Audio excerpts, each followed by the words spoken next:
ఆత్మలను అడిగాం, కానీ మన జీవితాన్ని బట్టి మనం ఏం అడగాలో మనకు తెలుసా? ఇంతవరకు అడిగాం భౌతిక సంబంధంగా, నా కుటుంబాన్ని బాగు చేయి ప్రభు అని అడిగాం. నా భర్తకున్నటువంటి తాగుడు అనే రోగాన్ని మీరు ఆపేయండి ప్రభు అని అడిగాం.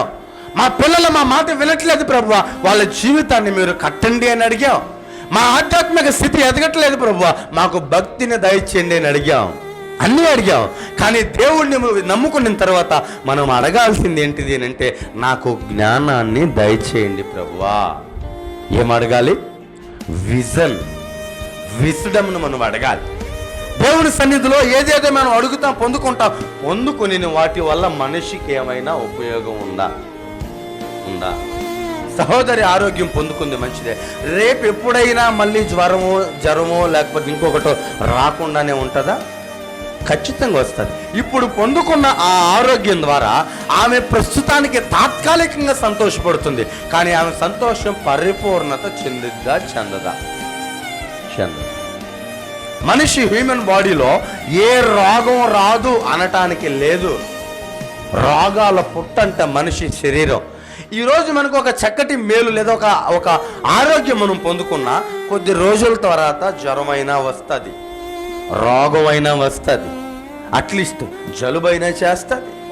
అంటే పొందుకున్న ఆరోగ్యాన్ని బట్టి ఆ సహోదరికి పరిపూర్ణత ఉందా? లేదు. కానీ ఒక విశ్వాసికి పరిపూర్ణత ఎప్పుడు వస్తుంది అంటే, దేవుని జ్ఞానాన్ని పొందుకుంటే ఆ జ్ఞానం ద్వారా విశ్వాసి జీవితం పరిపూర్ణత చెందిద్ది. ఆయన తమ్ముడు రాస్తున్న మాట, అనేక దేశాల్లో చెదిరిపోయిన క్రైస్తవులకి, అనేక విధానాల్లో నిందించబడుతున్న క్రైస్తవులకి, అనేక రోగాల చేత, అనేక నిందల చేత, అనేక అవమానాల చేత బాధపడుతూ, ఏంటి ప్రభువా మాకు ఈ బాధ అని నామాన్ని అడుగుతున్నావు, మాకేం దయచేయవా, మాకేం మేలు చేయవా అని కన్నీళ్లు కార్చే ప్రతి తల్లికి, ప్రతి తండ్రికి, ప్రతి యవనస్తుడికి, యవనస్తురాలకి మాట్లాడుతున్నమాట, మీ సంతోషము పరిపూర్ణత చెందాలంటే మీరు దేవునిని జ్ఞానాన్ని అడగాలి. దేవుని సన్నిధిలో మనం అడగాల్సింది ఆయన విశ్రుడం, ఆయన జ్ఞానాన్ని మనం అడగాలి. ఈ జ్ఞానం ఎప్పుడైతే మనం కలిగి ఉంటామో మనం ఏ విషయాల్లో మనం బాధపడే విధంగా మన నిర్ణయాలు తీసుకోం. ఈ జ్ఞానం లేక అనేక కుటుంబాలు ఏమైపోతున్నాయండి ఈరోజు? వాళ్ళు అడుగుతున్నారు, మా పిల్లలకి ఉద్యోగాలు, వ్యాపారాలు, ఆస్తులు కావాలని అడుగుతున్నారు. మా పిల్లలకి నీ జ్ఞానాన్ని దయచేయి ప్రభువా అని అడిగేవారు ఎవరైనా ఉన్నారా? ఈరోజు నేను అడుగుతాను, మీ పిల్లల్ని బట్టి ఎన్నెన్నో కోరికలు మీరు కలిగి ఉన్నారు, మీ భర్తలను బట్టి ఎన్నో కోరికలు మీరు కలిగి ఉన్నారు, మీ ఆధ్యాత్మిక స్థితిని బట్టి ఎన్నో అవసరతలు దేవుని సన్నిధిలో ప్రార్థన చేస్తున్నారు. నాకు నీ జ్ఞానాన్ని ఇవ్వు ప్రభువా అని మీరు ఎవరైనా అడుగుతున్నారా? దేవుణ్ణి నమ్ముకున్న మనం అడగాల్సింది ఆయన జ్ఞానాన్ని మనం అడిగితే ఆ జ్ఞానము మనల్ని పరిపూర్ణతలోనికి తీసుకుని వెళ్తుంది. ఆ జ్ఞానము మనల్ని సర్వ సత్యములోనికి నడిపిస్తుంది. మీలో ఎవరికైనా మీ సంతోషము పరిపూర్ణత చెందాలంటే మీరు దేవుని జ్ఞానాన్ని అడగాలి. ఈరోజు అనేక మంది కుటుంబాలు కన్నీళ్లు పెట్టి ఏడవటానికి గల కారణం వాళ్ళ కుటుంబాల్లో జ్ఞానము కలిగి నడుచుకున్న ఆలోచన లేవండి.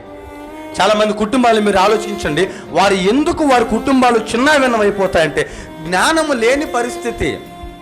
వారి జ్ఞానం ఉండదు అసలు. జ్ఞానం అనంటే వివేచన అని అనుకోవచ్చు, జ్ఞానం అనంటే ఆలోచన అనుకోవచ్చు. ఓ మంచి ఆలోచన కలిగినటువంటి ఒక మనిషి తన జీవితాన్ని చాలా సమృద్ధిగా మార్చుకుంటూ వెళ్ళిపోతాడు. తన జీవితం నిలబడాలన్నా తన ఆలోచనే, తన జీవితము కూలిపోవాలన్నా తన ఆలోచనే.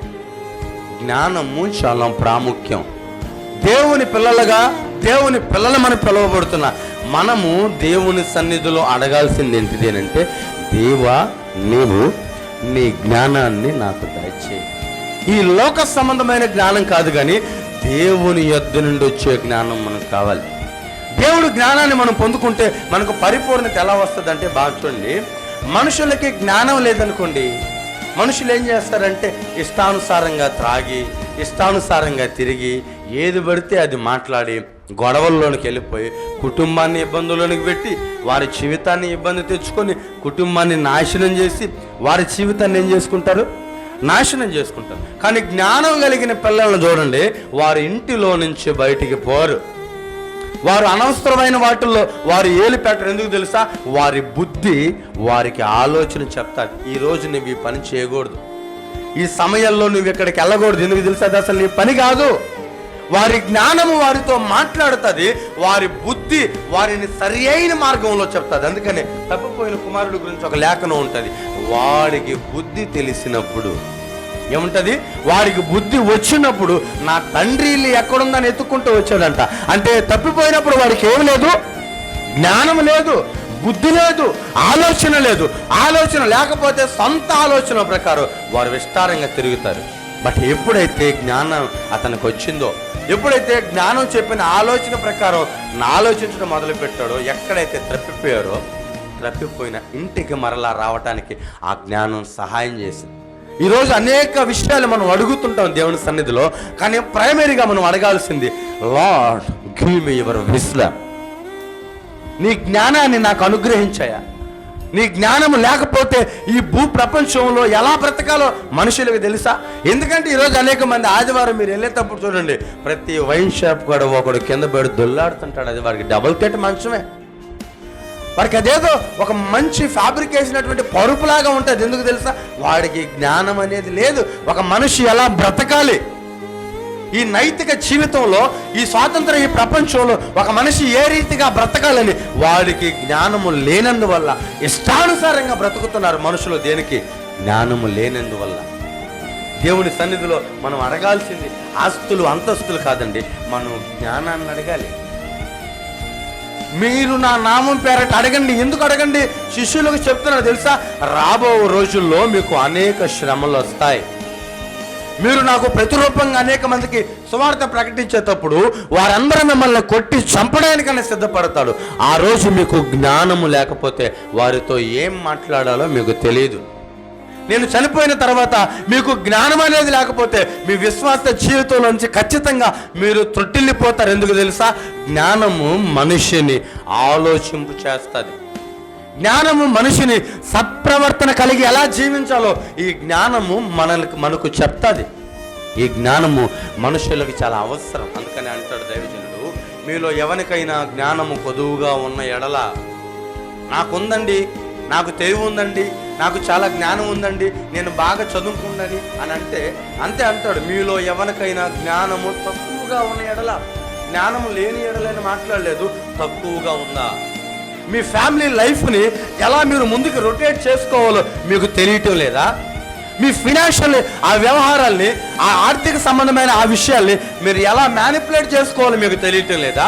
మీ పిల్లల భౌతిక స్థితిని వాళ్ళ ఎడ్యుకేషన్ డిపార్ట్మెంట్లో ఆ విద్యకు సంబంధించినటువంటి ఆ రంగాల్లో ఎలా వారిని ముందుకు నడిపించాలో మీకు అర్థం కావట్లేదా? మీరు దేవుని జ్ఞానాన్ని అడగండి. మీ భర్తతో మీరు ఎలా ప్రవర్తించాలో మీకు తెలియటం లేదా? మీ భార్యతో మీరు ఎలా వ్యవహరించాలో మీకు అర్థం కావట్లేదా? మీ ఇరుగు పొరుగు వారితో ఏ రీతిగా మీ కాన్వర్జేషన్ ఉండాలో మీకు తెలియట్లేదా? మీలో ఎవరికైనా జ్ఞానము కొదువుగా ఉన్న ఎడల వాడు దేవుణ్ణి అడగండి. అది విశ్వాసిగా మనం అడగాల్సింది. ఎందుకంటే ఈరోజు ఇరుగు పక్కన, ఇంటి పక్కన వాడితో అనేక మందికి గొడవలు ఎందుకు వస్తున్నాయండి? పోలీస్ స్టేషన్ల వరకు ఎందుకంటే మనుషులు వెళ్తున్నారు? ఒక్క నిమిషం ఆలోచించగలిగితే మాటలతోనే చాలా సమస్యలు పరిష్కరించబడతాయి. ఒక 5 నిమిషాలు కూర్చొని ప్రశాంతంగా కూర్చొని మాట్లాడితే 5 నిమిషాల్లో ఏ సమస్యకైనా పరిష్కారం దొరుకుతుంది. కానీ ఎందుకు పోలీస్ స్టేషన్ దాకా వెళ్తున్నారు? మూర్ఖత్వం. ఇలా ఆలోచించరు. ఒక 10 నిమిషాలు ఆలోచించి ఇది ఎలా ఎందుకైంది, అలా ఎందుకైంది, తప్పు ఎవరిది అని ఆలోచిస్తే ఆ ఆలోచన మనల్ని సత్మార్గంలోనికి తీసుకొని వెళ్తుంది. మనల్ని ఇబ్బందుల్లోనికి ఆ ఆలోచన తీసుకొని వెళ్ళదు. ఈ జ్ఞానము లేనందువల్ల అనేక మంది రోడ్ల మీద పడి కొట్టుకుంటున్నారు ఈరోజు.